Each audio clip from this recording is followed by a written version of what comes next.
So I'm just going to finish reading chapter 3 of The End of Your World by Adyashanti.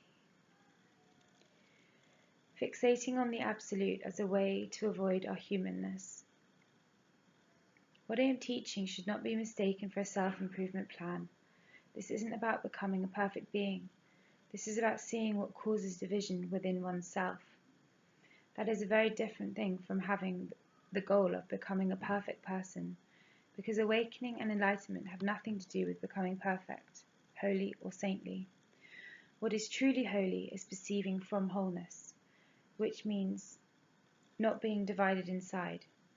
It is that which divides us inside that needs to be healed. What is required after a glimpse of awakening is radical honesty, a willingness to look at how we unenlighten ourselves, how we bring ourselves back into the gravitational force of the dream state, how we allow ourselves to be divided. As a spiritual teacher, getting people to this state of honesty or suggesting they go there can be quite difficult. This is because there is a strong tendency in the egoic structure to use awakening as a reason to hide from all of one's inner divisions. When I suggest some of the things I'm talking about here, like recognizing where we unenlighten ourselves, some of my students will say, "But there's nobody to do that. There is no person here. The ego and the person is an illusion, so there's really no one to look inside." From the perception of awakening, there isn't a problem, even when things are a total mess. From the perception of awakening, there isn't a problem. Therefore, there is nothing to do. If you perceive that there is something to do, you're deluded. It can be very difficult for any spiritual teacher to get through to students like this, to get them to stop holding onto their fixation on an absolute view. This is one of the dangers of awakening, the tendency to grasp at a lopsided view. We grasp at the absolute view of awakening, and we deny anything else. It is actually the ego that fixates on the absolute in this way, using it as an excuse for dismissing unenlightened behavior, thought patterns, and divided emotional states. As soon as we grasp any view, we have gone blind to everything else. And this is why I emphasize that an important part of this phase of the journey is the willingness, the sincere commitment to be very honest with oneself. Yes, there is the absolute view. It's true there is no problem. It's true that there is no separate self. It's true there is nobody to do what I'm speaking about. But I'm not speaking to the ego here. I'm not telling the ego it needs to do something or doesn't need to do something. I'm not speaking to any sense of separate self. What I'm speaking to is reality itself. Spirit is speaking to spirit here. Reality is speaking to reality. It may sound like I'm talking to a person and directing a person, but I'm not. What I'm speaking about here is inherent within the perception of awakening itself. That which is awake always moves towards that which is not awake. That which is awake has no fear of that which is not awake. It doesn't have any fear because it doesn't perceive anything as separate or other than itself. That which is awake doesn't even perceive delusion or the dream state as separate or other than itself. It sees that everything is itself equally is itself. But also, if we're honest, we can notice that within the truth of our being, there is an inherent movement towards the releasing of any limitation, toward the releasing of ourselves from the dream state. This is a desire, or lack of a better word, to release from hate, ignorance, greed, or any sense of confinement. The truth of our being is not content until it has freed itself of its own misunderstandings, its own fixations, its own illusions. To allow that to happen as a human being, we have to be willing to be honest with ourselves. While not denying what we've seen, we also have to see how things are right here and right now. We need to look, we need to ask, what in me can still go into division? What in me can still go into hate, into ignorance, into greed? What in me can cause me to feel divided, isolated, full of sorrow? Where are those spots in me that are less than awakened? We need to see these places because that which is awakened in us is compassionate. Its nature is undivided, unconditional love.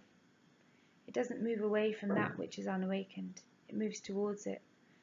that within us, which is awakened, doesn't move away from the contradictions in our thought patterns or behaviors. It doesn't move away from fixations. It doesn't move away from pain, but quite the opposite. It moves towards it.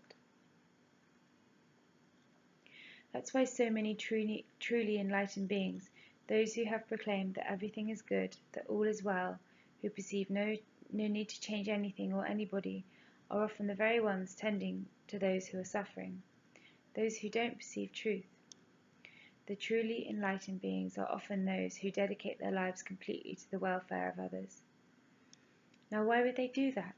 If everything is perfect as it is, if nothing needs to change, if everything is holy and divine exactly as it is, if all is well even when all isn't well, then why would these enlightened beings dedicate their lives to the welfare of others? What would be the point? Well, there wouldn't be one. If the absolute view were the only view, they wouldn't be doing it.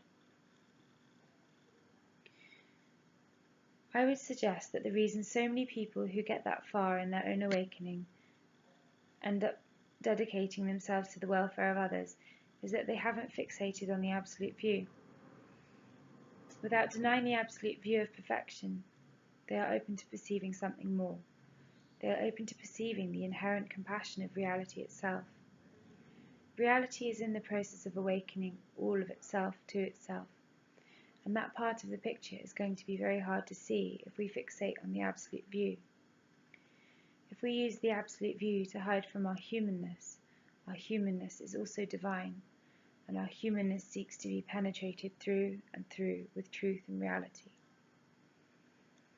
For this process of complete awakening to fulfill itself, it is necessary to be totally sincere. This is very different from a therapeutic approach. We aren't investigating ourselves to try to fix everything in order to be happy. That would be operating from the perspective of a dream state, and it might be useful if we were still in the dream state. But what I'm talking about is a different motivation. It is recognizing the inherent nature of reality to awaken all of itself to itself. That is what reality is doing. Inside of you and inside of everyone, reality is moving to wake all of itself up to itself. Everything within our human structure is going to be uncovered in the process. We're going to have to come completely out of hiding from anything. People sometimes ask me, well, Adya, what does this actually mean? What should I be doing? And I say, start with something very simple. Stop avoiding things. If there's anything that is unresolved in yourself, turn towards it. Face it. Look at it. Stop avoiding it. Stop moving the other way. Stop using a moment of awakening as a means to not deal with something that may be less than awake within you. Start to face it. Start to see it. In the simple willingness to see yourself, in simple sincerity, the truth starts to reveal itself to itself. It is not necessarily a technique-oriented endeavor here.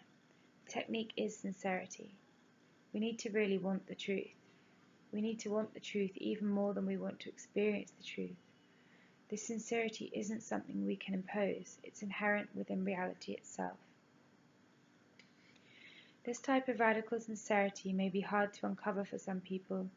It can come as quite a surprise that we can have an amazing glimpse of the true nature of things, and then come back into the gravitational field of duality and find the body and the mind still horrendously conflicted. This can be very surprising, not only for the people it's happening within, but for those around them. One minute such a person could be extraordinarily wise, and the next minute he or she might be extraordinarily deluded. This isn't only confusing to the person, it's confusing to everybody around him or her. In fact, this causes some people to doubt the nature of awakening itself. Somebody has a great awakening experience, but is still sort of a jerk. Who cares about awakening then? While understandable, that conclusion can only be made by someone who does not fully understand the process of awakening. The fact is, we can have a very deep seeing of the true nature of things, while remaining, on the human level, very conflicted and deluded in certain areas of our lives. We need the sincerity to stop shying away from that, to actually turn, look and face any place where we perceive something less than awakeness, something less than unity. When we perceive divisionness in ourselves, we must face it. And that's the end of chapter 3. I'm going to stop there because